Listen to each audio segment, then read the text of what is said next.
صد شکر ہے کہ ہم کو اس رنگ نے نکھارا، ہم حامل شریعت توحید اپنا نعرہ۔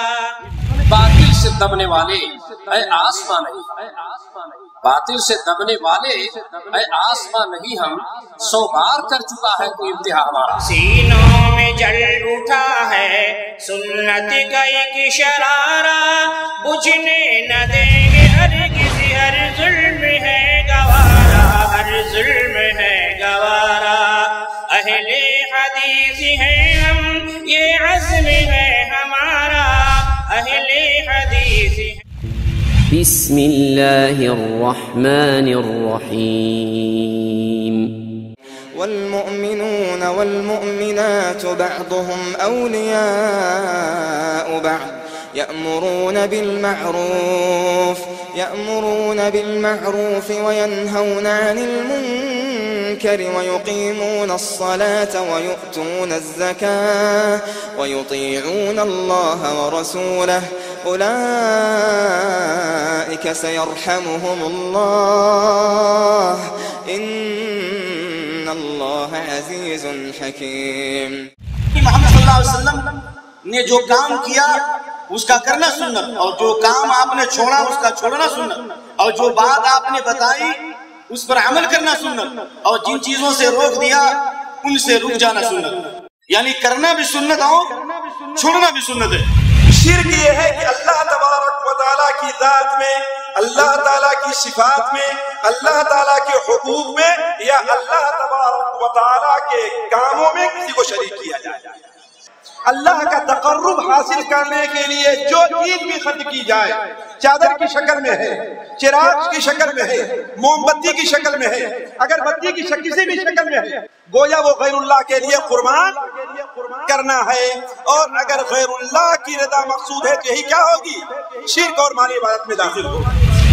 اسلام یہ مزاج دیتا ہے کہ تم امر بالمعروف بھی کرو، نہی عن المنکر بھی کرو، تم اللہ کی توحید کی دعوت بھی دو اور شرک سے لوگوں کو منع بھی کرو، تم وہ صراط مستقیم بھی بتلاؤ جس پر اللہ کا انعام ہے، اور وہ راستہ بھی بتلاؤ جس پر اللہ رب العزت کی دھتکار ہے۔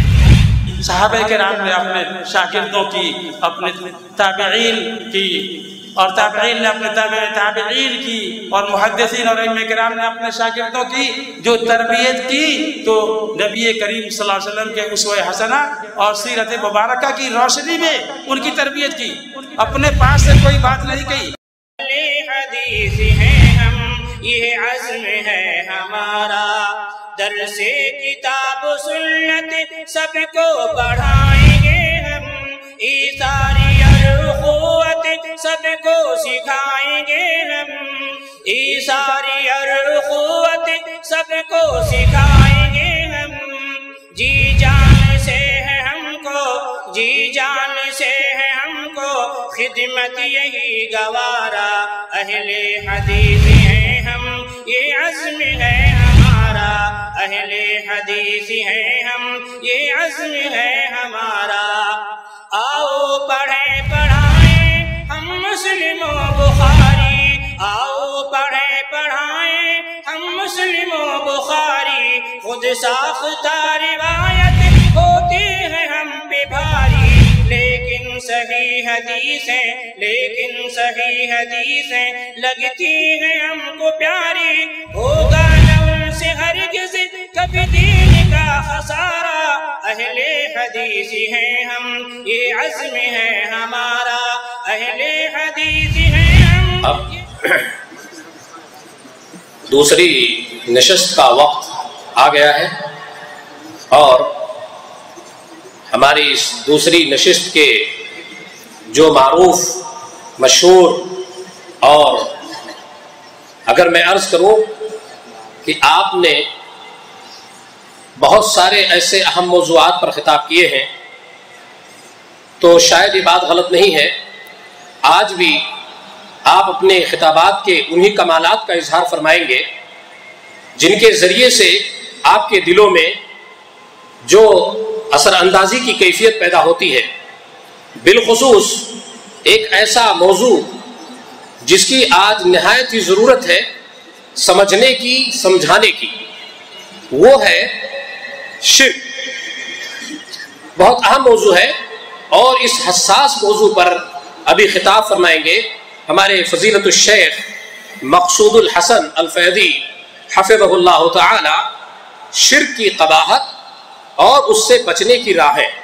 آج متعدد راہیں ہیں شرک کی جو محبتوں، عقیدتوں اور عبادتوں کے نام پر ہمارے اس عبادت کی جو ہے جڑوں میں داخل ہو رہی ہیں۔ آج اس کا قلع کما کریں گے اور اس کی حقیقت سے آپ کو روشناس کرائیں گے، وہ ہیں فضیلت الشیخ مقصود الحسن الفیدی حفظہ اللہ۔ آپ سے میری گزارش ہے کہ تشریف لائیں اور یہ نہایت ہی آپ کے خطاب کے سننے والے جو بڑی مدتوں سے اور بڑی کافی وقتوں سے جو آپ کے انتظار میں بیٹھے ہوئے ہیں، انشاءاللہ تعالی آپ ان کے تمناؤں کی، آپ ان کے خوابوں کی تعبیر کی شکل میں آئیں گے اور یہ جو امیدیں لے کر آئے ہیں انشاءاللہ تعالی آج ان کی یہ امیدیں پوری ہوں گی۔ آپ کے سامنے فضیلت الشیخ مقصود الحسن الفیدی حفظہ اللہ تعالی۔ السلام علیکم ورحمۃ اللہ وبرکاتہ۔ بسم اللہ الرحمن الرحیم۔ الحمد للہ رب العالمین الرحمن الرحیم مالک یوم الدین، ونشهد ان لا اله الا الله ونشهد ان سيدنا ومولانا محمدا عبده ورسوله ارسله الى الناس كافة بشيرا ونذيرا، اما بعد فان خير الحديث كتاب الله وخير الهدي هدي محمد صلى الله عليه وسلم، وشر الامور محدثاتها وكل محدثة بدعة وكل بدعة ضلالة وكل ضلالة في النار۔ أعوذ بالله السميع العليم من الشيطان الرجيم، بسم الله الرحمن الرحيم، قل هو الله أحد الله الصمد لم يلد ولم يولد ولم يكن له كفوا أحد۔ سبحانك لا علم لنا إلا ما علمتنا إنك أنت العليم الحكيم۔ رب اشرح لي صدري ويسر لي أمري واحلل عقدة من لساني يفقهوا قولي واحلل عقدة من لساني يفقهوا قولي۔ گرامی قدر علماء کرام اور عزیز ساتھیوں، ہمیں آج کی اس مبارک مجلس میں جس موضوع سے متعلق کچھ کہنے کا، گفتگو کرنے کا حکم دیا گیا ہے، وہ ایک بڑا ہی عام، مشہور اور تقریباً ہر خطیب اور مقرر، طالب علم اور عالم کا لکھا ہوا، بیان کیا ہوا اور چھیڑا ہوا موضوع ہے۔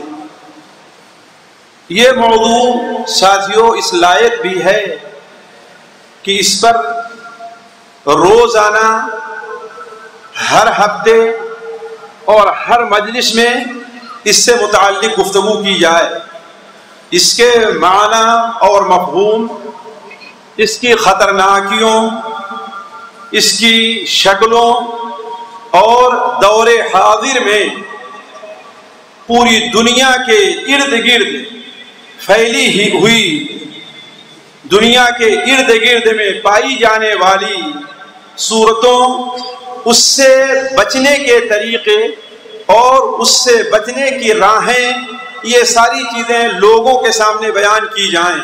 کیوں؟ اس لیے کہ شیطان جو ہمارا اور آپ کا ازلی دشمن کہہ لیجئے، جو حضرت آدم علیہ السلام کی پیدائش سے لے کر کے اللہ آج تک اللہ تبارک و تعالیٰ سے یہ عہد کیا ہے کہ میں انہیں گمراہ کرتا رہوں گا، تو اس کا سب سے بڑا مقصد اور اہم مقصد یہ ہے کہ بنی آدم کو، آدم کی اولاد کو وہ شرک کے اندر مبتلا کر دے۔ اس لیے ضروری یہ ہے کہ چونکہ وہ ہر وقت اپنی کوشش میں لگا ہوا ہے اور نت نئے طریقے اولاد آدم کو شرک میں ڈالنے کے لیے نت نئے طریقے اختیار کرتا رہتا ہے، ایجاد کرتا رہتا ہے. اس لیے ہمیں ہر لمحہ اور ہر وقت اس سے بچنے کی کوشش کرنی چاہیے. ساتھیو، ہم اور آپ اچھی طریقے سے جانتے ہیں کہ لفظ شرک یہ ہمارے اور آپ کے یہاں ایک مانا ہوا لفظ ہے. اس کی تشریح یا اس کا مفہوم بیان کرنے کی میں کوئی چندہ ضرورت نہیں سمجھتا، اس لیے کہ کوئی چیز اگر سب سے زیادہ مشہور ہو اور معروف ہو تو اس کی تعریف کرنا اسے اور الجھا دینا ہے. لیکن بعض لوگ چونکہ شرک کے معنی اور خصوصی طور پر شرک کا جو شرعی مفہوم ہے اس مفہوم کے سمجھنے میں غلطی کرتے ہیں، لہذا ضروری یہ ہے کہ اس کی تھوڑی سی وضاحت کر دی جائے. دیکھیو ساتھیو، اگر یہ کہا جائے کہ اللہ تبارک و تعالی کے ساتھ شرک کرنا اس کا کیا معنی ہے اور کیا مفہوم رکھتا ہے، تو اسے نبی کریم صلی اللہ علیہ وسلم سے بہتر تعبیر کوئی اور نہیں کی جا سکتی. آپ صلی اللہ علیہ وسلم نے صرف ایک لفظ کے اندر شرک کی تعریف کی ہے. اگر اس کے اوپر غور کر لیا جائے، اگر اس کے اوپر سوچا جائے تو اس کی شرح کرنے کے لیے ایک پوری مکمل مجلس کی ضرورت ہے. چنانچہ آپ لوگوں نے بار بار سنا ہوگا کہ صحیح بخاری شریف میں، صحیح مسلم شریف میں حضرت عبداللہ ابن مسعود رضی اللہ تعالیٰ عنہ کی روایت ہے، اور یہ روایت صرف صحیح بخاری اور صحیح مسلم تک محدود نہیں بلکہ دیگر کتب حدیث میں ہے کہ ایک شخص، یا بعض روایات میں ہے کہ میں نے نبی کریم صلی اللہ علیہ وسلم سے سوال کیا کہ اے اللہ کے رسول صلی اللہ علیہ وسلم، یہ بتائیے کہ اللہ تبارک و تعالیٰ کے نزدیک سب سے بڑا گناہ کیا ہے، سب سے بڑا جرم جو اللہ تعالیٰ کی شان میں بندہ کرے آخر وہ کیا ہے؟ تو آپ صلی اللہ علیہ وسلم نے ارشاد فرمایا ان تجعل للہ ندا. واللہ ساتھیوں میں غور کرنے لگا، دسیوں علماء نے شرک کی تعریف لکھی ہے. بعض لوگوں کی تعریف 3-3 4-4 سطروں کے اندر موجود ہے، لیکن جو جامعیت اس تعریف کے اندر پائی جا رہی ہے وہ کسی اور کے اندر نہیں. آپ صلی اللہ علیہ وسلم نے ارشاد فرمایا ان تجعل للہ ندا وَهُوَ خَلَقَكَ. بعض روایات میں ہے کہ ان تدعو للہ ندا وَهُوَ خَلَقَكَ، تو اللہ تبارک و تعالی کے لیے ند بنا لے کسی کو. ند کا معنی کیا ہے ساتھیو؟ ند کے معنی آپ مثیل کہہ لیجئے، آپ شبیہ کہہ لیجئے، آپ نظیر کہہ لیجئے، آپ مشابہ کہہ لیجئے، آپ جن الفاظ مجھ سے تعبیر کر لیجئے.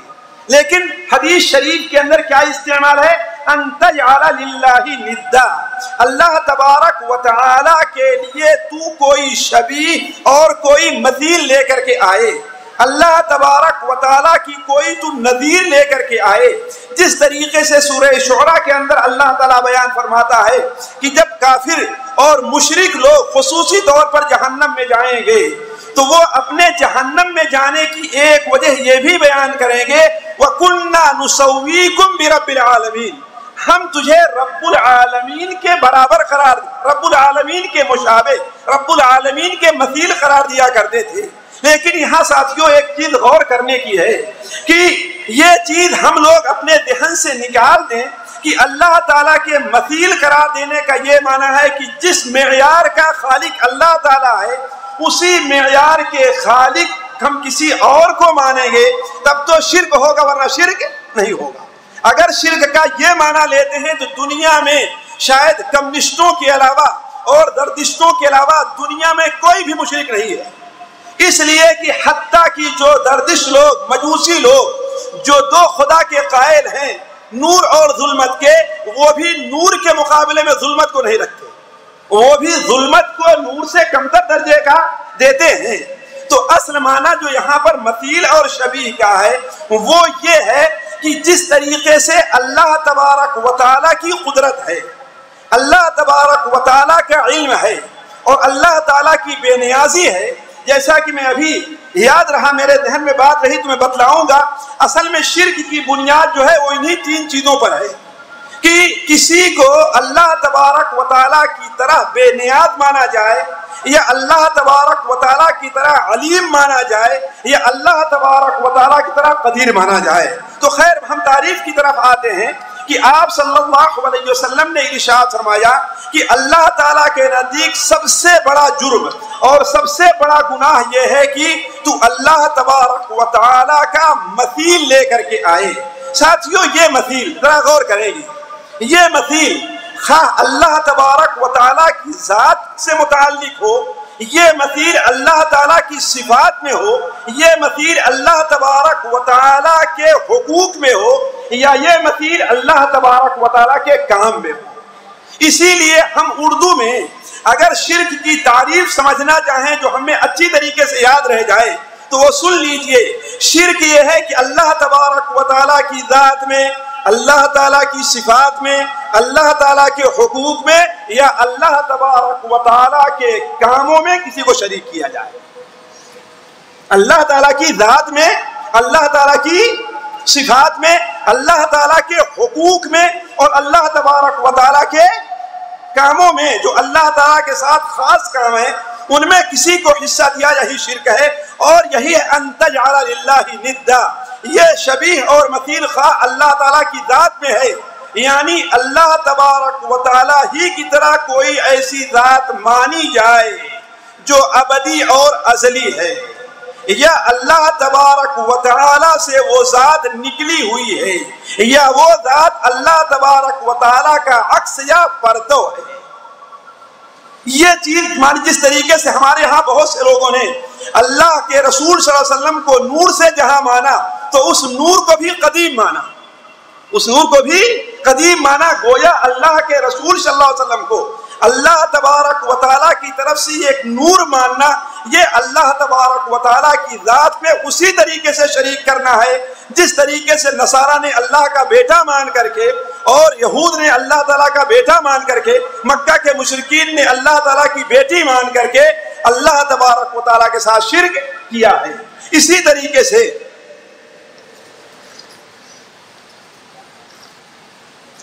اللہ تبارک و تعالیٰ کی صفات جو ہیں، جو صفات اللہ تعالیٰ نے اپنی جیسی رکھی ہے، اس ویسی صفات اللہ تبارک و تعالیٰ کے علاوہ کسی اور بندے کے اندر مانی جائے. مثال کے طور پر اللہ تبارک و تعالیٰ کی ایک صفات معیت ہے، ایک صفات معیت ہے جو اللہ تعالیٰ کے ہر بندے کے ساتھ، لیکن ذاتی طور پر نہیں بلکہ علم اور سمع اور بصر کے طور پر اللہ تبارک و تعالی ہر بندے کے ساتھ ہے.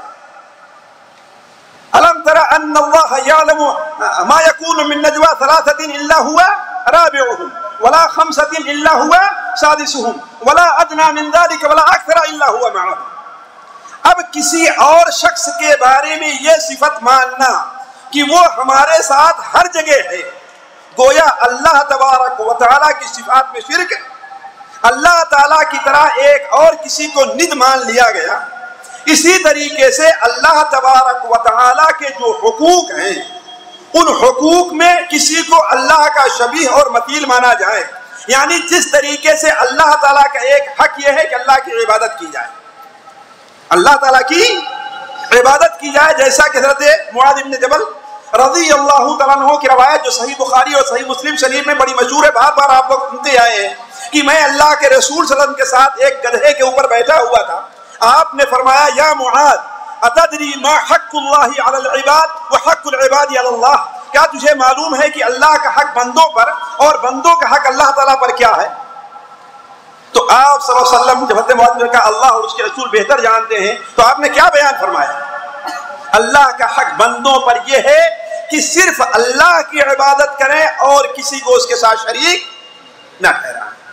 تو جو عبادت اللہ تعالیٰ کا حق ہے، جو بندوں سے جس کا مطالبہ ہے اور جس کے لیے اصل اللہ تعالیٰ نے بندوں کو پیدا کیا ہے، اب کوئی شخص عبادت میں سے کوئی بھی چیز اللہ تعالیٰ کو چھوڑ کر کے کسی اور کے لیے دیتا ہے تو وہیں پر گویا اللہ تعالیٰ کے ساتھ شرک ہے. ساتھیوں ایک بات ہے، عام طور پر اگر سوال کیا جاتا ہے، جو لوگ قبروں کو سجدہ بھی کرتے ہیں جو یا علی کے نعرے لگاتے ہیں، یا غوث اعظم کے نعرے لگاتے ہیں اور یہ کہتے ہیں کہ شریعت کا ڈر ہے مگر میں یہ کہتا، شریعت کا ڈر ہے مگر میں یہ کہتا نہیں، کیا ہے تو میں یہ کہتا کیا ہمارا محمد کیا ہے، محمد نہیں بلکہ خدا ہے وہ، اس الفاظ میں کوئی الفاظ کیا نعوذ باللہ من ذالک۔ تو جو لوگ یہ کہتے ہیں اگر ان سے کہا جائے تو وہ صاف کہیں گے کہ ہم اللہ کے علاوہ چھوڑ کر کسی کی بات نہیں کرتے، لیکن جو غلطی ہوتی ہے وہ یہ ہے کہ ساتھیوں عبادت کیا چیز ہے، عبادت کا مفہوم سمجھانے میں غلطی ہوتی ہے۔ اس لیے اس چیز کو اچھی طریقے سے سمجھ لیں کہ عبادت ہے کیا چیز، تاکہ لا الہ الا اللہ پڑھنے والا کہ اللہ کے علاوہ کوئی عبادت کے لائق نہیں، عبادت کا حقدار نہیں ہے، تو اپنی عبادت کا کوئی حصہ اللہ کے علاوہ کسی اور کے سپرد نہ کرے۔ عبادت کی بعض شکلیں ایسی ہیں کہ جن میں بہت سے لوگ نادانستہ طور پر بھی واقع ہو جاتے ہیں، لہذا اس چیز کو اچھی طریقے سے سمجھیں کہ ساتھیوں عبادت 4 طرح کی ہے۔ جب تک آپ اس کو نہیں سمجھیں گے آپ شرک سے نہیں بچ سکتے، اور جو لوگ شرک میں قدیماً و حدیثاً پہلے ہو یا آج ہو شرک میں واقع ہوئے ہیں، ان سے سب سے بڑی غلطی یہی ہوئی کہ عبادت کے مفہوم کو نہیں سمجھا۔ تو عبادت ساتھیوں 4 طرح کی ہے، اس کو نوٹ کر لیں اور اپنے پلے باندھ لیں۔ پہلی عبادت ساتھیوں دل کی عبادت ہوتی ہے۔ پہلی عبادت کس کی ہے؟ دل کی عبادت ہے، اور جو دل کی عبادت ہے اگر غیر اللہ کے لیے کی گئی، لاکھ نماز پڑھیں، لاکھ اللہ کے علاوہ کسی اور کو سجدہ نہ کریں، لیکن اگر یہ چیزیں پائی گئی کسی کے اندر تو اس کے اندر شرک پایا جائے گا، شرک اکبر ہو یا شرک اصغر۔ دل کی عبادات کیا ہیں ساتھیوں؟ کوئی بتا سکتا ہے دل کی عبادات؟ محبت دل کی عبادت ہے، توکل دل کی عبادت ہے، خوف دل کی عبادت ہے، رجا دل کی عبادت ہے، امید دل کی عبادت ہے۔ یہ ساری باتیں کس کی ہیں؟ دل کی ہیں۔ یعنی جو محبت اللہ تعالی سے ہونی چاہیے اگر وہ محبت کسی اور سے کی گئی تو کیا ہوگا؟ عبادت میں شرک ہوگا۔ جو خوف اللہ تعالی سے ہونا چاہیے وہ خوف اگر کسی اور سے کیا گیا تو وہ شرک ہوگا۔ جو امید اور جو بھروسہ، جو توکل، جو امیدیں اللہ تعالیٰ سے رکھنی چاہیے اگر کسی اور سے رکھی گئی تو یہی کیا ہوگا؟ شرک ہو جائے گا۔ بہت سے لوگ ساتھیوں جو موحد ہونے کا دعویٰ کرتے ہیں، توحید پر گھنٹے گھنٹے تقریریں کیا کرتے ہیں، وہ اپنے غریبان میں منہ ڈال کر کے سوچیں کہیں ان کے دل کی عبادتوں میں شیطان تو نہیں بیٹھا ہوا ہے؟ ان کی محبت، ان کی امیدیں، ان کے دل میں کسی غیر اللہ کا خوف تو نہیں ہے؟ ذرا سوچیں۔ مجھے بڑی پسند آئی شیخ صالح الفوزان حفظہ اللہ نے ایک بار مثال دیا کہ غیر اللہ سے خوف شرک میں داخل ہے۔ انہوں نے ایک بہترین سی مثال دی، ذرا آپ اس کے اوپر غور کر لیں، اور شاید ان کی کتاب الارشاد الی صحیح الاعتقاد جو ہے اس کے اندر یہ بات موجود ہے۔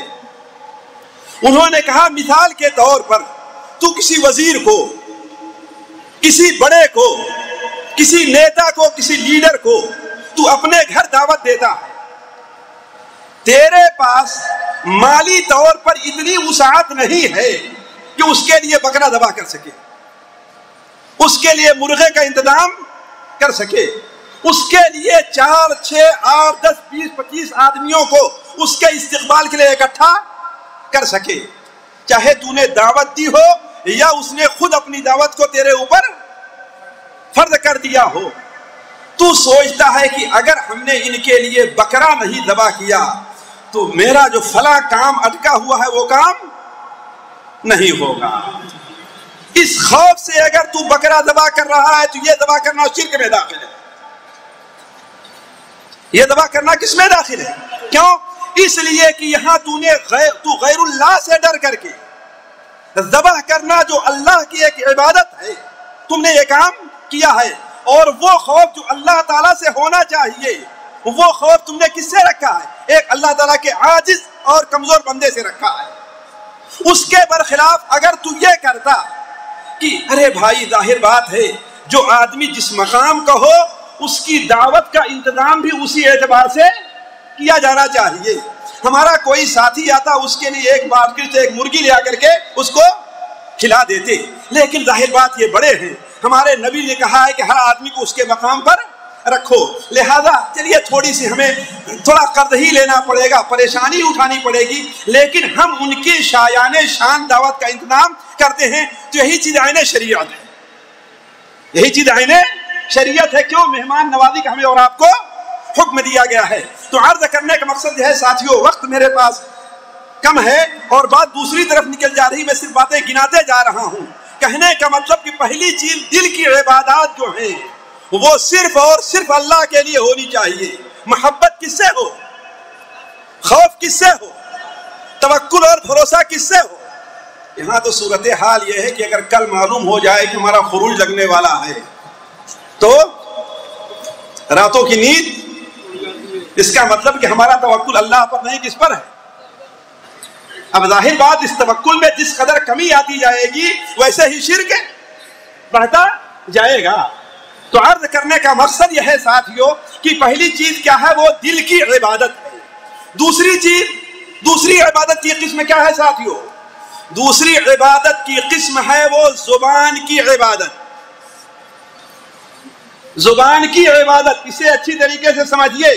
زبان کی عبادت کیا ہے, دعا کرنا ہے, استغاثہ ہے, التجا ہے.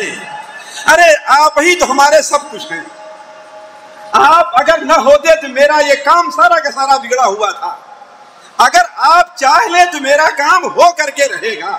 یہ ساری چیزیں کیا ہیں, دل کے بات. آج جو لوگ یا علی کے نعرے لگاتے ہیں یا غوث اعظم کے نعرے لگاتے ہیں, بیچارے مسکین جانتے نہیں ہیں کہ یہ دعا ہے اور دل کی عبادت ہے. انہیں پتا نہیں, انہیں تو بتایا صرف یہ گیا ہے کہ نماز پڑھنا اور روزہ رکھنا, حج کرنا, یہ پورا. بلکہ اگر یہ کہا جائے کہ تم غیر اللہ کو سجدہ کیوں کرتے, تو کہا سجدہ ہم کہاں کرتے ہیں.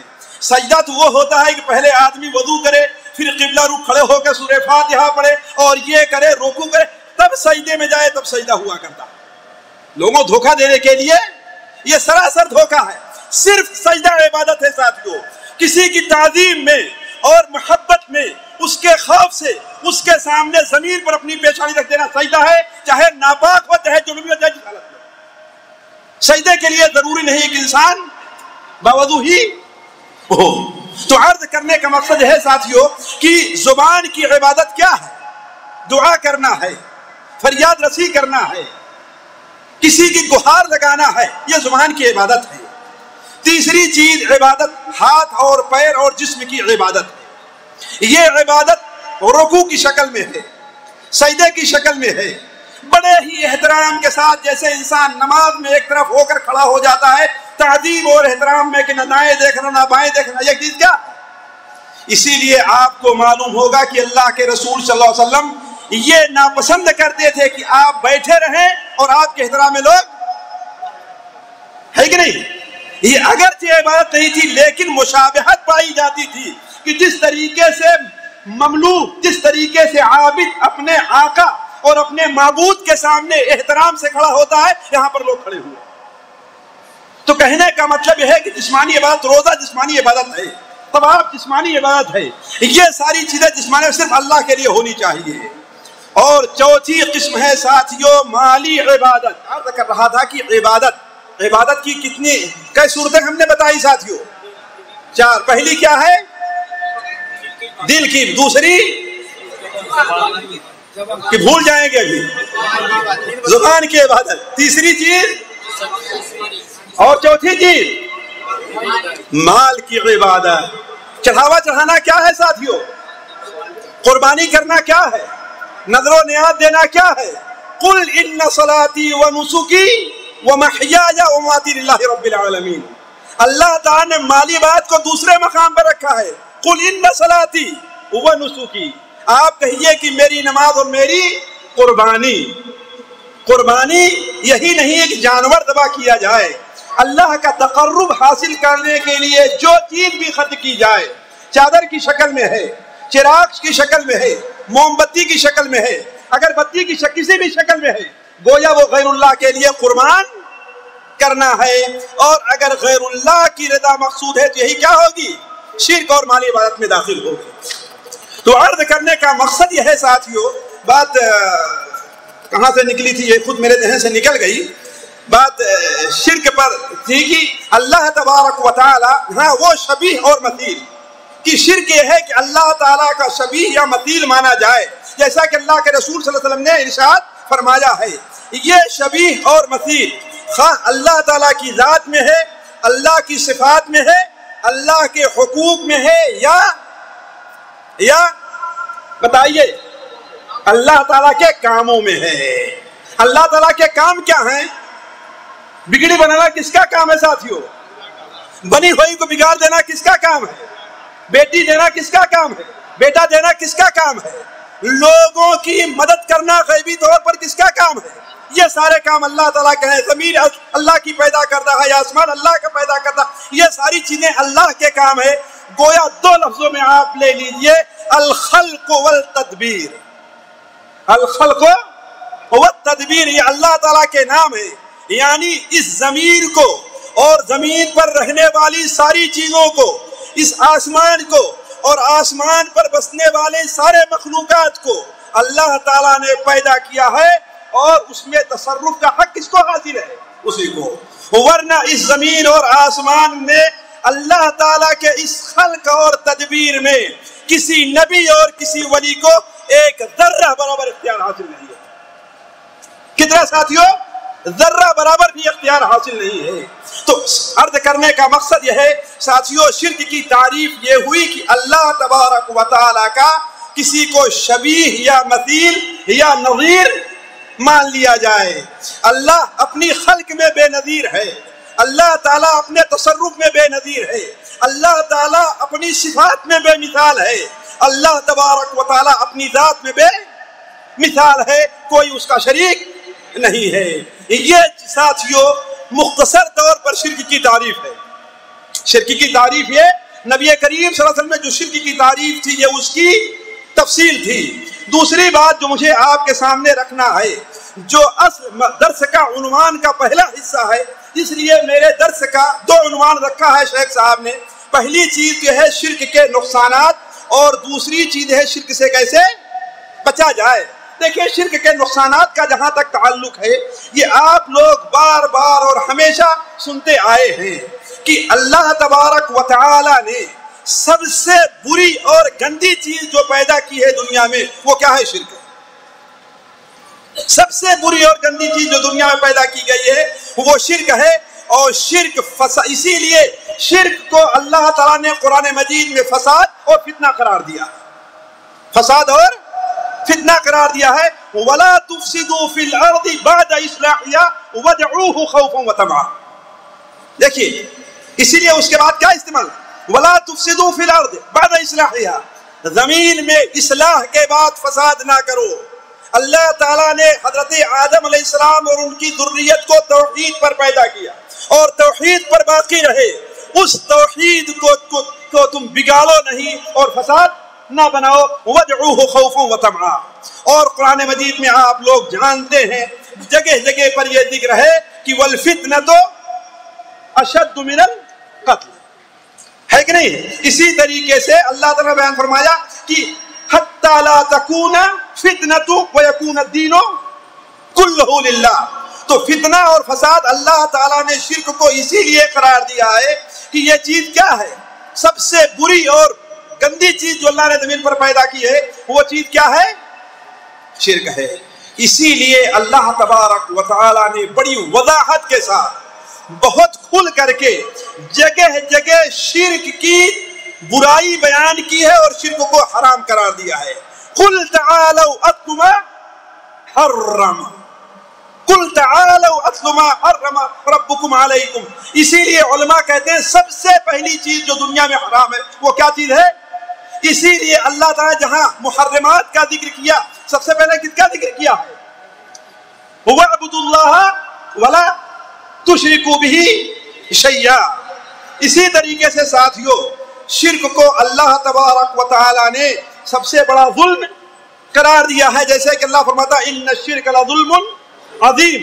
اسی کا نتیجہ یہ ہے ساتھیوں کہ اللہ تبارک و تعالی نے جہنم کی جو آگ پیدا کی ہے اور اس دنیا کی آگ سے 70 گنا زیادہ تیز ہے، جیسا کہ نبی کریم صلی اللہ علیہ وسلم کا ارشاد ہے، معراج جس مہینے کو لوگ معراج کا مہینہ مانتے ہیں جبکہ یہ کوئی یقینی بات نہیں ہے، اس معراج میں اللہ کے رسول صلی اللہ علیہ وسلم کو جو عجائب قدرت کا مشاہدہ کرایا گیا ان میں جنت اور جہنم کا بھی مشاہدہ کرایا گیا۔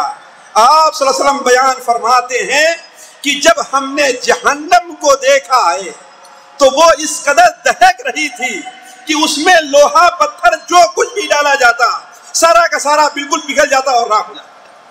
یہ جہنم کی آگ اتنی سخت ہے، اتنی سخت ہے، پھر بھی وہ جہنم کی آگ مشرک کو لاکھہ ہزارہ کروڑہ سال جلنے کے باوجود بھی پاک نہیں کرے گی، پاک نہیں کرے گی، وہ جہنم میں ہمیشہ ہمیشہ رہے گا۔ اور آپ جانتے ہیں کہ جہنم کیا ہے؟ ابدی ہے، جہنم فنا ہونے والی نہیں ہے۔ بار بار آپ لوگوں نے سنا ہوگا کہ جب اہل جنت جنت کی طرف چلے جائیں گے اللہ تعالیٰ ہمیں اور آپ کو ان لوگوں میں شامل کرے، اور اہل جہنم جہنم کی طرف جائیں گے اللہ تعالیٰ ہمیں اور آپ کو اس سے بچائے، تو ایک میڑھے کی شکل میں موت کو لایا جائے گا اور جنت اور جہنم کے بیچ میں اسے ذبح کر دیا جائے گا۔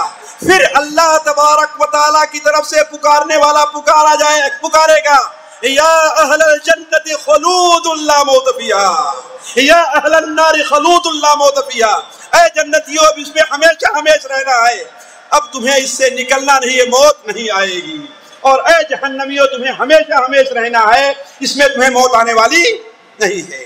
جو آگ اس قدر ہے کہ بلکہ آپ صلی اللہ علیہ وسلم نے ارشاد فرمایا، معراج کے واقعے میں بار بار آپ سنتے آئے ہیں، امام بحقی رحمہ اللہ اسے اپنے کتاب دلائل النبوہ میں نقل کرتے ہیں، حافظ ابن حجر نے اعتماد کرتے اسے فتح الباری میں بھی نقل کیا ہے کہ اللہ کے رسول صلی اللہ علیہ وسلم کا گزر جب حضرت میکائیل پر سے ہوتا ہے تو حضرت میکائیل نے آپ کے سلام کا جواب، نہیں مالک نے آپ کے سلام کا جواب تو دیا اور آپ کو خوش آمدید بھی کہا، لیکن آپ کو دیکھ کر کے مسکرائے نہیں۔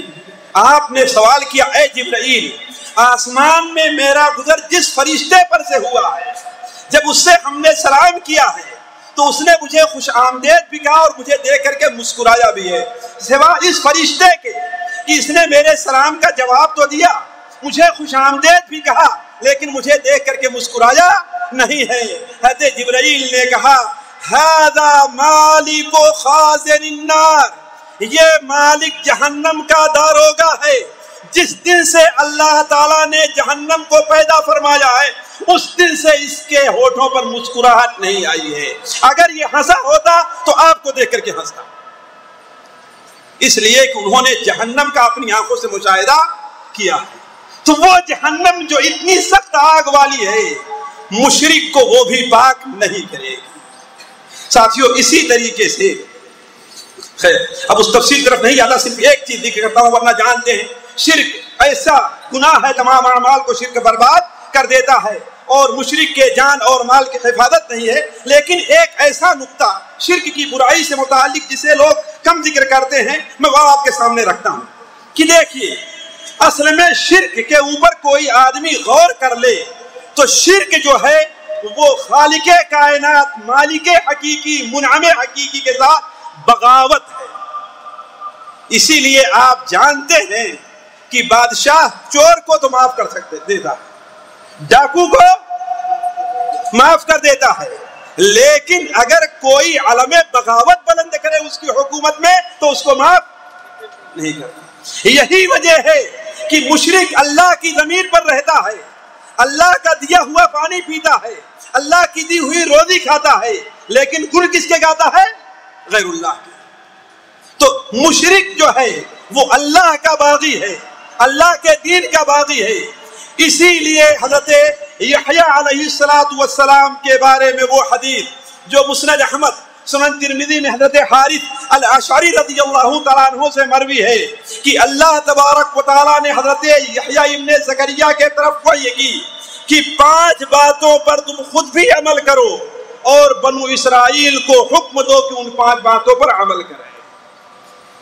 5 باتوں پر تم خود بھی عمل کرو اور بنو اسرائیل کو حکم دو کہ وہ بھی اس کے اوپر عمل کریں. حضرت یحییٰ علیہ السلام سے تھوڑی سی تاخیر ہوئی تو اللہ تبارک و تعالیٰ نے، دیکھیے اس کی اہمیت کو مد نظر رکھیے، اللہ تعالیٰ حضرت عیسیٰ علیہ السلام کی طرف وحی کی کہ یحییٰ سے کہو کہ وہ پیغام بنو اسرائیل تک پہنچائے، اگر نہیں پہنچاتے ہیں تم پیغام بنو اسرائیل وہ پیغام پہنچاؤ. وہ پیغام کیا تھا ساتھیوں؟ حضرت یحییٰ علیہ السلام نے کہا کہ بھائی جان اگر ایسا ہو گیا تو معاملہ گڑبڑ ہے، کہیں اللہ تعالیٰ مجھے زمین میں دھسا نہ دے، اس لیے سب سے پہلے میں اللہ کا پیغام پہنچاتا ہوں. اعلان کیا، پوری مسجد اقصی بھر گئی، یہاں تک کہ لوگ اپنے گھروں کے شرفوں سے دیکھنا شروع کر دیے کہ آخر کس اہم کام کے لیے حضرت یحییٰ علیہ السلام نے ہمیں جمع کیا ہے. تو ساتھیوں 5 باتیں نہیں، 5 باتیں مستقل ایک درس چاہتی، صرف اس میں کہ سب سے پہلی بات کیا تھی اس پر آپ غور کیجیے. حضرت یحییٰ علیہ السلام نے فرمایا کہ اللہ تبارک و تعالیٰ تمہیں یہ حکم دیتا ہے ان تعبدوا اللہ ولا تشرکوا بہ شیئا، کہ تم اللہ کی عبادت کرو، اس کے ساتھ کسی کو شریک نہ ٹھہراؤ. بات یہیں پر نہیں، کہا کہ شرک کرنے والے کی مثال یہ ہے، شرک کرنے والے کی مثال یہ ہے کہ ایک شخص اپنے خالص حلال کمائی سے ایک غلام خریدتا ہے، اپنی حلال کمائی سے ایک غلام خریدتا ہے اور اسے لا کر ایک گھر یا ایک دکان پر بیٹھا دیتا ہے. تجارت کرنے کا، کام کرنے کے اوزار اور تجارت کے سامان بھی لا کے اسے رکھ دیتا ہے، اس کے پاس رکھ دیتا ہے اور کہتا ہے کہ یہ میرا گھر ہے اور یہ میرا مال ہے، اس سے تو کما اور جو فائدہ ہو مجھ کو کس کو دے دے، مجھے لا کر کے دے دے. لیکن وہ شخص کرتا کیا ہے کہ مال کس کا ہے؟ صاحب گھر کا ہے. گھر کس کا ہے؟ اس کے آقا کا ہے. فائدہ کس کو جانا چاہیے؟ آقا کو. تو وہ سامان تجارت تو کرتا ہے، کام تو کرتا ہے، فائدہ حاصل ہوتا ہے، لیکن فائدہ وہ دوسروں کو دیتا جا رہا ہے. کہا بھلا بتاؤ یہ کس کو پسند ہے؟ یہ کوئی پسند نہیں کرے گا. اسی طریقے سے اللہ نے تجھے پیدا کیا ہے، تجھے روزی دی ہے، تجھے اللہ نے نعمتوں سے نوازا ہے. اللہ تعالیٰ کو قطعاً یہ پسند نہیں ہے کہ اللہ کی جو عبادت ہے وہ کسی اور کے لیے کی جائے. اور ساتھیوں میں بہت دنوں سے یہ سوچتا ہوں کہ یہ ایسا نکتہ ہے کہ اس کے اوپر اگر ایک کافر بھی جس تک کسی نبی کی دعوت نہیں پہنچی ہے اگر اس کے اوپر غور کر لے تو وہ بھی موحد بن جائے، وہ بھی موحد بن جائے گا. کیوں؟ اس لیے کہ سوچے زمین کس کی ہے؟ آسمان سے بارش کون نازل کرتا ہے؟ سبزہ کون اگاتا ہے؟ بکری اور مرغے کو پیدا کس نے کیا ہے؟ لیکن بدبختے لے جا کر کے چڑھاوا کس پر چڑھاتے ہیں؟ مزاروں پر. چڑھانا کس پر چاہیے؟ اس بکری کا اور بکری کے پانی کا اور بکری کے گھاس کا جو مالک ہے کون؟ اللہ تعالی. کیا آپ نے حضرت زید ابن عمرو ابن نفیل کا واقعہ نہیں سنا، جن سے متعلق آپ نے فرمایا آپ صلی اللہ علیہ وسلم نے ایک مکمل امت اٹھائے جائیں گے، حالانکہ کسی نبی کی دعوت ان تک نہیں پہنچی. ان کے ذہن میں یہ بات آئی کہ یہ آسمان پیدا کرنے والا اللہ ہے، زمین پیدا کرنے والا اللہ ہے، زمین پر بارش برسانے والا اللہ ہے، بکری پیدا کرنے والا اللہ ہے. یعنی بکری کے لیے چارہ اور پانی کس نے پیدا کیا؟ لہذا بکری بھی اللہ کے نام پر ذبح ہونی چاہیے. اسی لیے بخاری شریف میں ہے کہ وہ خانے کعبہ میں بیٹھتے تھے اور کہتے تھے اے مشرکو، آسمان سے بارش بکری کے لیے اللہ نے نازل کی، زمین سے سبزہ بکری کے لیے اللہ نے اگایا، لیکن تم اتنے بڑے باغی ہو کہ یہ بکری لے جا کر کے اساف اور نائلہ کے لیے ذبح کرتے. تو اگر اس پر انسان غور کر لے، کوئی بھی آدمی جو عقل رکھتا ہے وہ سمجھ جائے گا کہ عبادت کی جتنی صورتیں ہیں وہ کس کے لیے ہونی چاہیے؟ صرف اور صرف اللہ کے لیے ہونی چاہیے. اب اختصار کے ساتھ ہم آپ کے سامنے اس طرف آتے ہیں کہ آخر شرک سے بچا کیسے جائے. جب شرک یہ اتنی بڑی برائی ہے، اتنی بڑی خرابی ہے، تو شرک سے بچا کیسے جا سکتا ہے؟ ساتھیوں، اگر ایک الفاظ میں سننا چاہتے ہیں تو وہ یہ ہے کہ وَمَن يَعْتَصِم بِاللَّهِ فَقَدْ هُدِيَ إِلَىٰ صِرَاطٍ مستقیم. ہے کہ نہیں؟ یہ سب سے بڑا نسخہ ہے. وَمَن يَعْتَصِم بِاللَّهِ فَقَدْ هُدِيَ إِلَىٰ صِرَاطٍ مستقیم. يَا أَيُّهَا النَّاسُ قَدْ جَاءَكُمْ بُرْهَانٌ مِّن رَّبِّكُمْ وَأَنزَلْنَا إِلَيْكُمْ نُورًا مُّبِينًا فَأَمَّا الَّذِينَ آمَنُوا بِاللَّهِ وَاعْتَصَمُوا بِهِ فَسَيُدْخِلُهُمْ فِي رَحْمَةٍ مِّنْهُ وَفَضْلٍ وَيَهْدِيهِمْ إِلَيْهِ صِرَاطًا مُّسْتَقِيمًا. کہ کتاب و سنت کے اوپر انسان مضبوطی سے جم جائے، کتاب و سنت کی تعلیمات کو اپنے اندر داخل کر لے اور خود اپنا لے، اس پر کار فرما ہو جائے، تو کبھی بھی کوئی انسان شرک کے اندر پڑ نہیں سکتا ہے. اسی لیے ساتھیوں، شرک سے بچنے کی سب سے پہلی صورت علم حاصل کرنا. شرک سے بچنے کی سب سے پہلی صورت کیا حاصل کرنا ہے؟ علم حاصل کرنا ہے. ساتھیوں، علم نور ہے اور جہالت تاریکی ہے. علم روشنی ہے، جہالت اندھیرا ہے. علم ہدایت ہے، جہالت گمراہی ہے. جو شخص جس قدر علم حاصل کرے گا، اسی لیے آج میں یہ بات ہمیشہ کہتا ہوں کہ خصوصاً ہماری ہندوستان اور پاکستان اور بنگلہ دیش، یہاں کی پبلک میں بہت خیر ہے، بہت خیر ہے. فرق یہ ہے کہ انہیں صحیح راستہ بتانے والے لوگ کم ملتے ہیں. انہیں ایسا سمجھا دیا گیا ہے کہ یہ وہابی ہیں، ان کی بات سننے کے لیے تم سارا کچھ کر لینا، لیکن ان کی بات سننے کے لیے تم نہ جاؤ. کیوں؟ ان کے پاس جاؤ گے. اور ساتھیوں، اس کا اعتراف خود وہ بھی کرتے ہیں. آج سے تقریباً 18 سال یا 20 سال پہلے کی بات ہے، ہمارے ہاں زلفی میں بھیونڈی کے اندر ایک محاضرہ ہوا. بعد اب دنیا سے جا چکا ہے، اللہ اس کے ساتھ جیسا چاہے سلوک کرے، میں اس کا نام نہیں لینا چاہتا. تقریر کرتا ہے کہ اے لوگوں، خدا کا شکر ہے کہ تم جاہل ہو. اے لوگوں، خدا کا شکر ہے تم جاہل ہو. کیوں؟ اگر علم حاصل کر لینا، سارے کے سارے وہابی ہو گئے ہوتے. اور اس پر بھی لوگ نعرہ تکبیر، نعرہ رسالت بلند کر رہے ہیں. یہ جہالت ہے ہماری ساتھ. واللہ زلفی تک ایک ایسی چاہیے کہ خدا کا شکر ہے کہ تم لوگ جاہل ہو. اگر عالم بن جاتے تو تم لوگ کیا ہے، وہابی ہو گئے ہوتے. تو ساتھیوں، اصل چیز یہ ہے کہ جو حقیقت میں چاہتا ہے کہ شرک سے بچے، اسے چاہیے کہ علم حاصل کرے. عالم بننا ضروری نہیں ہے، مولوی بننا ضروری نہیں ہے، مقرر بننا ضروری نہیں ہے، لیکن جتنا علم حاصل، کم سے کم لا الہ الا اللہ محمد الرسول اللہ کے معنی کو تو سیکھ لے.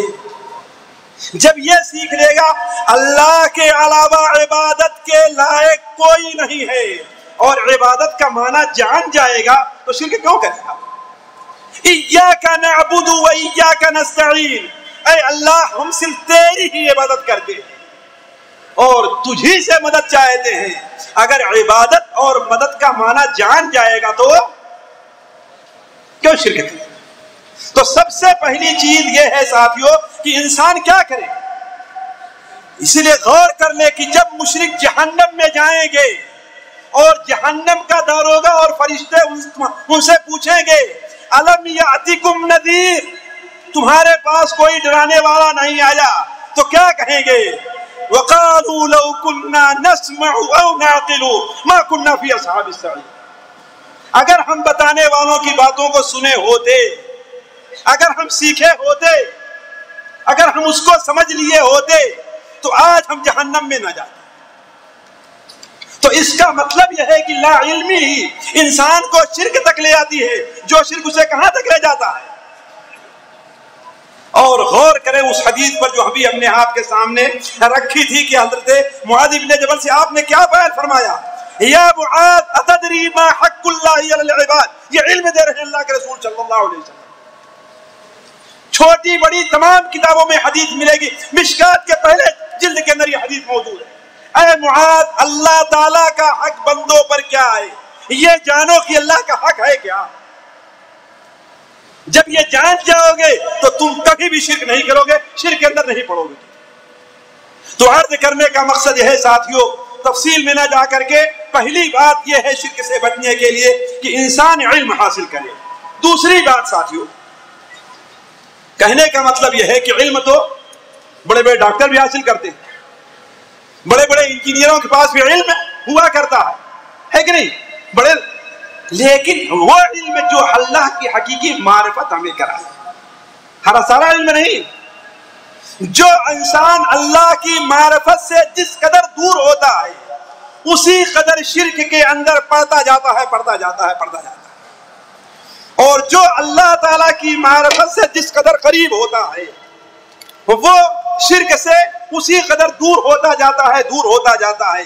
کیا آپ نے اللہ تعالیٰ کے اس فرمان کو نہیں سنا کہ وما قدر اللہ حق قدرہ، کہ اللہ تعالیٰ کی قدر کو نہیں پہچانا. امام ابن کثیر رحمہ اللہ نے اس آیت کی تفسیر میں کیا لکھا ہے دیکھیں. مشرکین نے دراصل اللہ تعالیٰ کی قدر و منزلت جانی ہی نہیں، اسی وجہ سے وہ اس کے ساتھ دوسروں کو شریک کرنے لگے.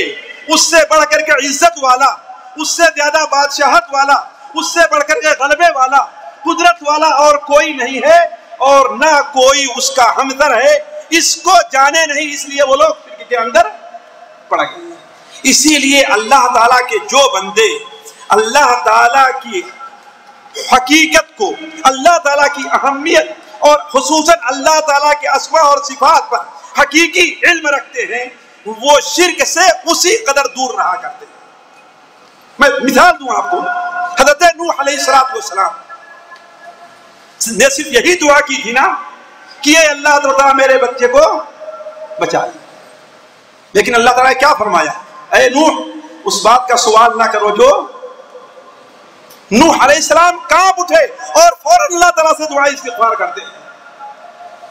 اس سے بھی اہم سورہ مائدہ کی اس آیت کے اوپر غور کریں. جب انبیاء سے سوال ہوگا کہ اللہ تعالیٰ فرماتا ہے کہ یوم یجمع اللہ الرسل فیقول ماذا اجبتم، جب اللہ تعالیٰ رسولوں کو جمع کر کے کہے گا کہ تمہاری باتوں کا کیا جواب دیا گیا تھا، تو گھبراہٹ کا یہ عالم ہوگا. قالوا لا علم لنا، اے اللہ تعالیٰ ہمیں اس کا کوئی علم نہیں. کیوں؟ اس لیے کہ اللہ تعالیٰ کے جلالت، اللہ تعالیٰ کی عظمت کو وہ لوگ جانتے تھے. صرف ایک حدیث کے اوپر غور کر لیجئے، حالانکہ اس سلسلے میں باتیں بہت زیادہ ہیں. ایک حدیث کے اوپر سنن ابو داؤد میں اور علامہ ابن القیم رحمہ اللہ نے اس حدیث کی تصحیح پر ایک لمبی بحث کی ہے کہ ایک عربی نبی کریم صلی اللہ علیہ وسلم کی خدمت میں حاضر ہوتا ہے اور کہتا ہے اے اللہ کے رسول صلی اللہ علیہ وسلم، بھوک سے لوگ ہلاک ہو رہے ہیں، جانور مر رہے ہیں، راستے ٹوٹ گئے ہیں، راستے کٹ گئے ہیں. آپ اللہ تعالیٰ سے دعا کیجئے کہ بارش نازل کرے. ہم آپ کو اللہ تعالیٰ کا سفارشی بناتے ہیں اور اللہ تعالیٰ کو آپ کے پاس سفارشی بناتے ہیں. یہ کہنا تھا، آپ نے کہا سبحان اللہ سبحان اللہ سبحان اللہ، بلکہ راوی کہتے ہیں کہ آپ اتنی دیر تک سبحان اللہ کہتے رہے اور آپ کا چہرے کا رنگ بدل گیا کہ ہم لوگ خوف لگنے لگا. آپ نے کہا اے اللہ کے بندے، وہی حق تیرا برا ہو، تو کیا کہہ رہا ہے؟ اللہ تعالیٰ کی ذات اس سے بڑی اہم ہے، عظیم ہے کہ وہ کسی سے سفارش کرے. لوگ اللہ سے سفارش کرتے ہیں، اللہ کسی کو سفارش کرنے کے لیے نہیں آتا ہے. پھر آپ نے وہ لمبی حدیث بیان فرمائی. تو عرض کرنے کا مقصد، جو لوگ اللہ تبارک و تعالیٰ کی عظمت کو جس قدر زیادہ جانتے ہیں اسی قدر شرک سے اتنی زیادہ دور رہا کرتے ہیں. تیسری بات ساتھیوں، جو شرک سے بچنے کے لیے بڑی اہم ہے اور اس کے محتاج ہم میں سے سارے کے سارے لوگ ہیں، وہ یہ ہے کہ انسان توحید کے تقاضوں کو پورا کرے. ساتھیوں، توحید کا تقاضا کیا ہے؟ اللہ تعالیٰ کو ہم نے قادر مان لیا، اللہ تعالیٰ کو ہم نے ہر چیز پر حاکم مان لیا، الا لہ الخلق والامر کا ہم نے اعتراف کر دیا۔ اس کا مطلب یہ ہے کہ ہماری ساری توجہ کس کی طرف ہونی چاہیے؟ اللہ کی طرف ہونی چاہیے۔ ہمارا پورا بھروسہ کس پر ہونا چاہیے؟ اسی لیے جو لوگ اللہ تعالیٰ کے بھروسے اللہ تعالیٰ پر توکل کے اس مقام پر فائد ہوں گے کہ کسی سے یہ تک نہیں کہیں گے کہ ہاں آپ میرے اوپر دم کر دیجئے، وہ لوگ بغیر حساب کتاب کے جنت میں جائیں۔ کیوں آخر؟ اس لیے کہ توحید کے تقاضوں کو انہوں نے پورا کیا ہوگا۔ وہ کسی سے یہ بھی نہیں کہیں گے کہ ذرا یہ سامان اٹھا کے مجھے دے دیجئے، انہیں یہ بھی گوارا نہیں ہوگا۔ کیوں؟ کسی کے سامنے اپنا افسوس سے سوال کر کے دلیل ہونا نہیں چاہیے۔ اسی لیے آپ نے دیکھا سنا ہوگا کہ بہت سے صحابہ کرام جس میں حضرت ثوبان رضی اللہ عنہ وغیرہ ہیں، وہ سواری پر بیٹھے رہتے تھے، اگر انہیں نیچے سے کوئی چیز اٹھانی ہوتی تھی تو کسی سے کہتے نہیں تھے، خود اتر کر کے آتے تھے، اسے لے کے دوبارہ بیٹھ جائے۔ تو انسان توحید کے تقاضوں کو پورا کرے اور اپنی زبان پر بھی توحید کا تقاضا پورا ہوگا تو کنٹرول رکھے۔ جو مانگے تو کس سے مانگے؟ اللہ سے، اور یہ نہ کہے جو آپ چاہیں اور اللہ چاہے، جو اللہ اکیلے چاہے۔ عرض کرنے کے بعد بات یہ ہے، میرا وقت ختم ہوا، صرف ایک چیز میں آپ کے سامنے اور رکھتا ہوں جو بڑی اہم ہے، وہ یہ ہے ساتھیوں کہ دیکھیے ذرا غور کریں، ایک آدمی کو بیماری لاحق ہے، بیمار ہے، اسے 3 یا 4 کام کرنے پڑتے ہیں، اگر وہ تینوں یا چاروں کام کر لے تو اس کی صحت برابر رہے گی۔ پہلی چیز تو یہ ہے کہ وہ بیماری کے لیے علاج استعمال کرے۔ دوسری چیز یہ ہے کہ بیماری کو جو چیزیں نقصان پہنچانے والی اس سے پرہیز کرے، اور تیسری چیز یہ ہے کہ ایک ایسا ماحول پیدا کرے، ایسی فضا پیدا کرے کہ اس ماحول میں اس بیماری کا اثر اس کے اوپر نہیں ہونا چاہیے۔ اور چوتھی چیز یہ ہے کہ اس بارے میں بالکل چوکنا اور ہوشیار رہے کہ یہ بیماری کہاں سے ہم میں داخل ہونا چاہتی ہے وہ ہم تک نہ پہنچے۔ یہی معاملہ بالکل ساتھیوں شرک کا ہے۔ اگر شرک کسی کے اندر واقع ہو گیا ہے یا شرک سے بچنا چاہتا ہے تو اس سے پہلے پرہیز۔ پھر شرک کن ذریعوں سے داخل ہوتا ہے، یہ ایک مستقل عنوان ہے جو ہم نے چھیڑا نہیں ہے وقت کی کمی کی وجہ سے، کہ انسان کے اندر شرک کہاں کہاں سے داخل ہو جاتا ہے، ان سے پرہیز کریں۔ اور یہ ہے کہ احتیاطی تدابیر کرتے ہوئے اللہ تعالیٰ سے دعائیں کرتا رہے کہ اللہ تعالیٰ اسے شرک میں پڑنے سے محفوظ رکھے۔ اسی لیے 1 نہیں 2 نہیں 3 نہیں، نبی کریم صلی اللہ علیہ وسلم کی متعدد ایسی دعائیں ہیں جس کے اندر شرک سے بچنے اور پرہیز کرنے کی دعا کی گئی۔ مثال کے طور پر 2 دعائیں لے لیجئے۔ امام نسائی رحمہ اللہ اپنی کتاب عمل الیوم اللیلہ میں، امام بخاری رحمہ اللہ اپنی کتاب ادب المفرد میں، امام ابو داؤد رحمہ اللہ اپنی کتاب سنن ابو داؤد کے اندر حضرت ابو ہریرہ رضی اللہ تعالیٰ عنہ سے نقل فرماتے ہیں کہ حضرت ابو بکر صدیق رضی اللہ تعالیٰ عنہ نے اللہ کے رسول صلی اللہ علیہ وسلم سے سوال کیا، جان بوجھ کر کے ہم نے اس حدیث کا ذکر کیا ہے، جان بوجھ کر کے، اس لیے کہ یہ کس کے طرف سے سوال تھا؟ حضرت ابو بکر صدیق کی طرف سے۔ اے اللہ کے رسول صلی اللہ علیہ وسلم، مجھے آپ کوئی ایسی دعا بتلائیے جسے میں صبح و شام پڑھا کروں۔ آپ نے کیا بتایا؟ اللہم فاطر السماوات والارض عالم الغیب رب کل شیء اشہد ان لا الہ الا انت اعوذ بک من شر نفسی و شر شیطانی و شرکی۔ ذرا غور کریں ساتھیوں، یہ دعا قبول کیوں نہیں ہوگی جبکہ پہلے اس دعا کے اندر اللہ تعالیٰ بندہ اللہ تعالیٰ کی توحید ربوبیت کا بھی اعتراف کرتا ہے، توحید الوہیت کا بھی، توحید اسماء و صفات کا بھی، ان تمام توحید کا اقرار کر کے شرک سے بچنے کی دعائیں کر رہا ہے۔ اللہم فاطر السماوات والارض، آیا شرک توحید ربوبیت ہے نا؟